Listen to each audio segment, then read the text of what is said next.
Hi friends, welcome to கடாய் சமையல். நான் இன்றைக்கி சில்லி இட்லி தான் பண்ண போகிறேன். இதை நீங்கள் பிரேக்ஃபாஸ்ட்டாகவும் எடுத்துக்கலாம், ஸ்நாக்ஸாகவும் சாப்பிட்டுக்கலாம். அது எப்படி செய்கிறதுன்னு பார்க்குறதுக்கு முன்னாடி நம்ம சேனலை சப்ஸ்கிரைப் பண்ணாதவங்க சப்ஸ்கிரைப் பண்ணிக்கோங்க அண்ட் கூடவே உள்ள பெல் சிம்பலையும் கிளிக் பண்ணிக்கோங்க.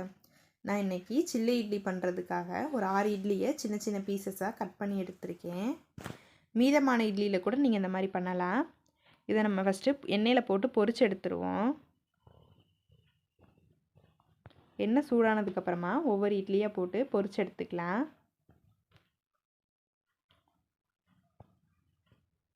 டெய்லியும் இட்லி தோசைன்னு சாப்பிடும்போது குழந்தைங்களுக்கு போர் அடிச்சிடும். இந்த மாதிரி வித்தியாசமாக செஞ்சு கொடுத்தீங்கன்னா கண்டிப்பாக சாப்பிடுவாங்க. இது நல்லா செவந்து வர வரைக்கும் பொரிச்சு எடுத்துக்கலாம். பாருங்கள், கலர் நல்லா மாறி வந்திருக்கு. இந்த மாதிரி கலர் கோல்டன் ப்ரௌன் வர வரைக்கும் பொரிச்சு எடுத்துக்கோங்க. இது நம்ம இப்போ பிளேட்டில் தனியாக எடுத்து வச்சுக்கலாம்.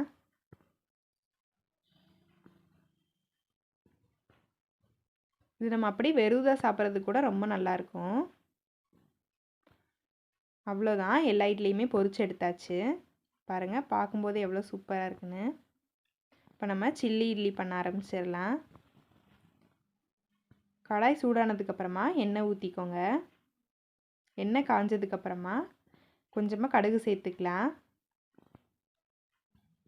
இது கூடவே கொஞ்சமாக சோம்பு சேர்த்துக்கோங்க. சீரகம் சேர்த்துக்கலாம்.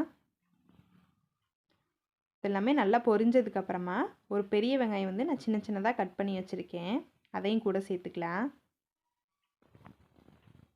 இது கூடவே ஒரு பச்சை மிளகாய் சேர்த்துக்கோங்க. இதெல்லாமே சேர்த்து நல்லா வதக்கி விட்டுருங்க.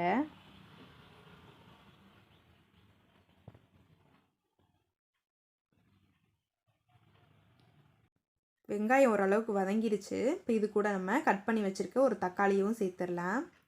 தக்காளி சேர்த்ததுக்கப்புறமா ஒரு டீஸ்பூன் அளவுக்கு இஞ்சி பூண்டு பேஸ்ட் ஆட் பண்ணிக்கோங்க. ரெண்டையுமே சேர்த்து நல்லா வதக்கி விட்டுறலாம்.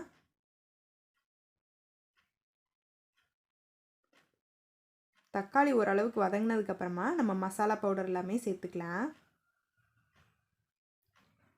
1/2 டீஸ்பூன் அளவுக்கு வரமிளகாய் தூள், 1/2 டீஸ்பூன் கரம் மசாலா, 1/4 டீஸ்பூன் மஞ்சள் தூள், தேவையான அளவு உப்பு, இதெல்லாமே சேர்த்து நல்லா வதக்கி விட்டுருங்க.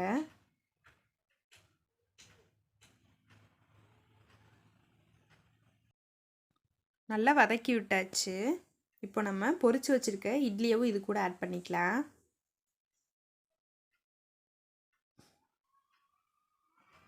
இட்லி ஆட் பண்ணதுக்கப்புறமா அந்த மசாலாவெல்லாம் மிக்ஸ் ஆகிற மாதிரி நல்லா கிளறி விட்டுக்கலாம்.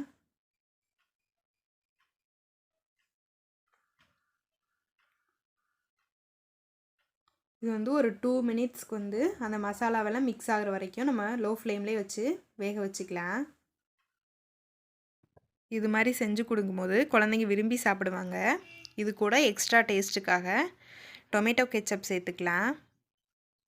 இது ஆப்ஷனல் தான், உங்களுக்கு வேணான்னா நீங்கள் ஸ்கிப் பண்ணிக்கோங்க.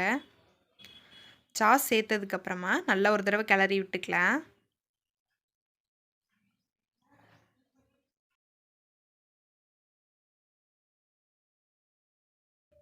இது கூட நம்ம ஃப்ளேவருக்காக மல்லித்தலை தூவி ஒரு தடவை நல்லா கிளறி விட்டுக்கலாம்.